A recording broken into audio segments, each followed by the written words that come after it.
Assalamualaikum warahmatullahi wabarakatuh. Jumpa lagi dengan Josgrab Nurseri. Pada video kali ini saya akan bahas tentang jeroan ikan dan air cucian ikan sebagai pupuk organik untuk tanaman. Yang saya bahas ini adalah tanaman anggur. Jadi kawan-kawan jika memiliki atau mengolah ikan, jeroannya jangan disia-siakan karena ini bisa dimanfaatkan dan sangat baik untuk tanaman sebagai pupuk organik. Kali ini saya akan menggunakan jeroan ikan yang tanpa kita fermentasi. Difermentasi lebih baik, tidak difermentasi pun tidak ada masalah. Dan ini sudah sering saya gunakan. Kenapa saya bilang tidak ada masalah? Saya biasa mengaplikasikan seperti ini. Karena ini di kebun Josgrab lokasi 2, tempat kami ini adalah terdiri dari kolam-kolam ikan untuk di kebun ini. Jadi ketika kita mengambil ikannya, kemudian kita membersihkan, jeroannya kita kumpulkan, lalu kita gunakan sebagai pupuk untuk tanaman. Dan tidak ada masalah, justru tanaman menjadi lebih subur dengan kita aplikasikan begini. Kemudian yang kedua, saya memfermentasi air cucian ikan seperti ini. Ini telah kita campur molase dan EM4. Tetapi tidak difermentasi pun tidak ada masalah. Tetapi dengan difermentasi menjadi lebih baik karena lemaknya menjadi turun. Pupuk yang lemaknya sedikit atau tidak terlalu banyak cenderung lebih baik untuk digunakan. Jadi kandungan di dalam kotoran ikan atau jeroan ikan dan air cucian ikan itu mengandung N organik, P organik, K organik. Jadi NPK organik. Selain itu merupakan unsur hara makro primernya. Kemudian makro sekundernya juga ada sedikit sulfur, mangan, dan kalsium. Sedangkan mikronya yang terkandung di dalam air jeroan ikan ini ada besi atau Fe, kemudian ada seng, dan sedikit boron. Jadi serta unsur hara mikro lainnya. Jadi unsur hara makro dan mikro pada air cucian ikan dan kotoran ikan ini banyak dibutuhkan oleh tanaman anggur dalam seluruh fase pertumbuhannya, baik vegetatif maupun generatif. Karena kekurangan salah satu unsur hara mengganggu tumbuh kembang daripada tanaman di setiap fasenya. Bagaimana cara aplikasinya untuk pupuk ini? Jadi ini memanfaatkan limbah jeroan ikan sebagai pupuk organik untuk tanaman seperti ini. Tinggal kita taburkan seperti ini. Kita lubangi dulu ya di sekitar tanaman. Nah, seperti ini. Nah, setelah itu kita kubur kembali.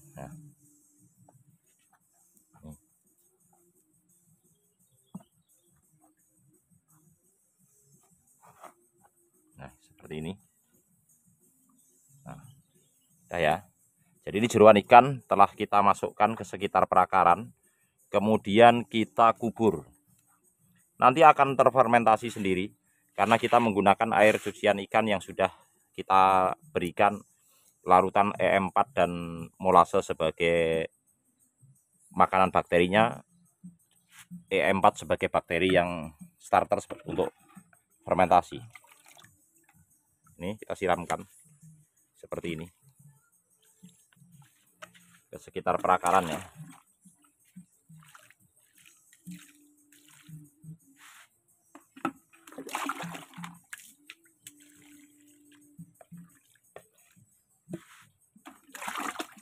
Ini sangat baik manfaatnya untuk tanaman. Boleh dicoba oleh kawan-kawan di rumah. Jadi memanfaatkan kotoran ikan. Jika memasak ikan, kotorannya jangan dibuang. Dan air cucian ikannya disiramkan ke tanaman. Seperti ini.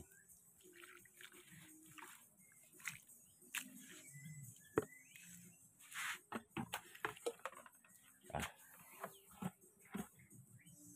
ini tabula pot anggur ninel yang saya remajakan batang sekundernya di sini. batang primernya. Nih. Usianya 4 tahun pohon ini. Telah berbuah berkali-kali. Tetapi kali ini sedang saya remajakan batang primernya. Saya bentuk tajuk sekunder ulang di tabula pot ini. Ini saya remajakan untuk tajuk sekundernya karena saya juga sedang meremajakan perakarannya, atau saya selesai melakukan pruning akar untuk pohon ini karena ini usianya sudah 4 tahun. Pohon ini sangat keras. Kok nggak terlalu besar pohonnya segini, bukan besar kecilnya. Kalau membuat besar 3 atau 4 bulan dengan pupuk N yang tinggi dan kalium yang tinggi, batang menjadi besar, tetapi di dalam batang itu lunak atau kosong. Sedangkan ini sangat keras batangnya, padat, meskipun segini tapi padat, susah dipotong. Berbeda dengan yang usia tanamannya itu masih muda, 6 atau 7 bulan, meskipun batangnya besar, ketika dipotong dengan gunting pangkas sangat lunak, tetapi ini sangat keras karena ini sudah berbuah berkali-kali, usianya juga sudah 4 tahun. Varian Ninel ini sedang saya remajakan dengan memotong cabang primernya, kemudian saya tumbuhkan tunas baru, kemudian saya lingkarkan untuk kita bentuk menjadi cabang sekunder ke kiri dan ke kanan nih, seperti ini. Ini ya. Kenapa saya memangkas cabang primernya? Yaitu untuk peremajaan cabang sekunder dan meningkatkan produktivitas yang lebih baik daripada sebelumnya. Itu alasan pertama. Kemudian alasan kedua, saya sedang melakukan peremajaan akar, melakukan pruning akar pada pohon ini karena perakaran telah memenuhi media tanam 100 liter ini. Jadi saya lakukan pruning akar dulu, baru saya pangkas, saya beri larutan vitamin B1, baru setelah tumbuh saya pupuk kembali.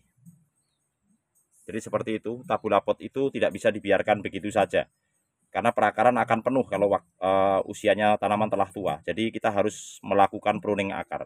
Bagaimana cara melakukan pruning akar pada media tanam tabula pot ini? Besok insya Allah saya buatkan videonya. Apa enggak apa-apa ketika akarnya di pruning secara keseluruhan? Apakah tanaman tidak mati? Tidak. Buktinya adalah pohon ini. Ini hidup, tidak mati. Setelah saya lakukan pruning akar. Dan setelah selesai pruning, kita aplikasikan vitamin B1 agar tanaman tidak terlalu stres dan aktif kembali untuk merangsang juga perakaran ya, vitamin B1 tanaman itu. Nih.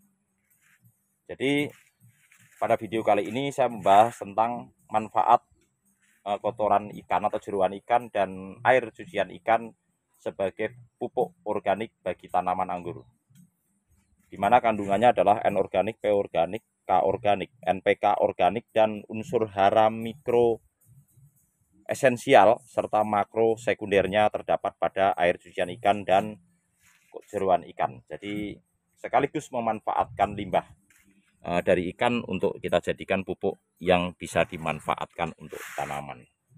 Sekian dulu. Semoga video ini bermanfaat dan menginspirasi teman-teman semua. Mari hijaukan bumi, jalin silaturahmi. Salam pengangguran.